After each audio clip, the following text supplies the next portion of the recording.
미카엘과 그의 사자들 교회 설교 35번째를 시작하겠습니다. 요한복음 8장 12절 보겠습니다.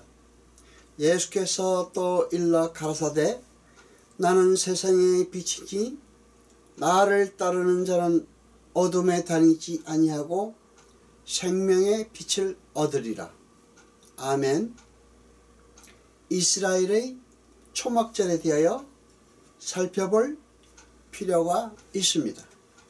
초막절에는 마지막 8번째 날을 제외하고는 7일 내내 실로암 연못에서 불을 지르다가 제단에 붓는 의식을 행했습니다.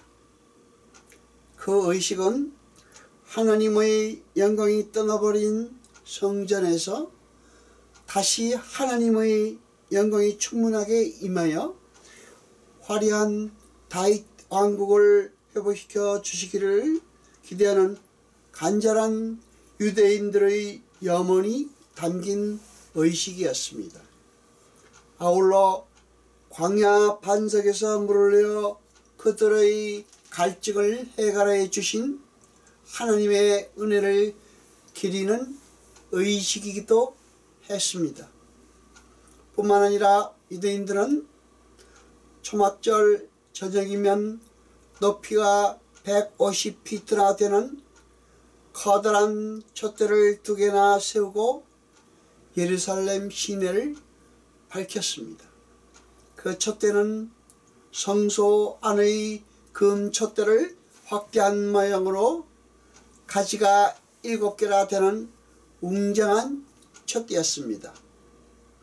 그리고 성소 안 구석구석에도 촛대들을 세워놓고 성전을 대낮같이 밝혔습니다. 그것은 출애굽 당시 불기둥과 구름기둥으로 자신들을 인도하고 지켜주셨던 하나님의 은혜를 기림과 동시에 시내산에서의 영광의 광채를 유대인들만 밝혔던 율법 계시를 빛으로 기념하는 것이었습니다. 그러나 그들은 그러한 하나님의 은혜를 모두 자기 자신들만을 위한 이 세상의 문제 해결의 측면에서 이기적으로 이해를 했습니다. 그 말은 자기 부인을 핵심으로 하고 있는 기독교 교리와는 정반대로 인간들이 여전히 자신들이 부인해야 할 이 세상의 힘과 자신의 힘을 의지하여 이 세상의 행복에 도달하려는 목적에서 그러한 의식들을 행했다는 말입니다. 그러나 초막절이 담고 있는 핵심적인 메시지는 단순히 토지 소산에 관한 감사에 있는 것이 아닙니다. 풍성한 토지 소산은 영원한 그 하나님 나라의 풍요는 예수 그리스도의 희생으로 말미암은 것임을 담고 있는 것이 초막절입니다. 예수님께서는 당신이 빛이시며 당신을 따르는 자들은 생명의 빛이 될 것이라고 말씀하셨습니다. 그러니까 어둠은 자신들의 가능성과 자존심을 여전히 붙들고 율법을 지켜 의를 이룰 수 있다고 믿는 모든 사고와 행동들을 가리켜 어둠이라고 말하는 것이고, 그와 반대로 원수의 구원을 위해 돌을 맞아 죽는 십자가의 삶을 사신 주님이 빛이신 것입니다. 요한복음 8장 12절을 봅니다. 예수께서 또 일러 가라사대 나는 세상의 빛이니 나를 따르는 자는 어둠에 다니지 않고 생명의 빛을 얻으리라. 아멘. 여기서 따르다라고 번역된 헬러 아콜루테오는 함께 같이 있다, 동행하다라는 뜻입니다. 교회는 주님과 함께 그가 가신 같은 길을 동행하며 따르는 자들을 일컫는 말입니다. 그리고 성경은 그렇게 상함과 손해와 비움의 십자가를 지는 존재들을 빛이라는 이름으로 부르고 있습니다. 하나님 나라는 절대 세상의 힘으로, 권력으로, 재물로 확장되고 완성되는 것이 아닙니다. 하나님 나라는 세상 사람들 보기에 바보 같은 십자가의 삶을 통해 확장되고 완성되는 것입니다. 그것이 하나님 나라의 삶의 원리이기 때문입니다. 그래서 빛이신 예수님이 십자가를 지시는 것으로 교회를 탄생케 하신 것입니다. 마찬가지로 그 하나님 나라의 완성을 목적으로 하는 예수 그리스도의 새 창조에 우리가 빛으로 초청을 받은 것입니다. 따라서 우리 성도들은 십자가의 삶을 삶으로, 입으로 세상에 전파해야 할 의무와 책임을 부여받은 사람들이 것입니다. 예수님은 나의 하나님 어째요 나를 버리셨나이까? 라는 말씀도 하셨지만 다 이루었다 라고도 말씀하셨습니다. 예수님은 항상 당신이 아버지와 함께 계시다는 것을 말씀하셨습니다. 예수님께서는 십자가 위에서 버려짐과 다 이루심을 모두 말씀하셨습니다. 그런데 그 속에 복음의 진리가 숨어 있습니다. 잘 생각해 보면 하나님으로부터 버림받을 수 있는 분은 오직 예수 그리스도밖에 없습니다.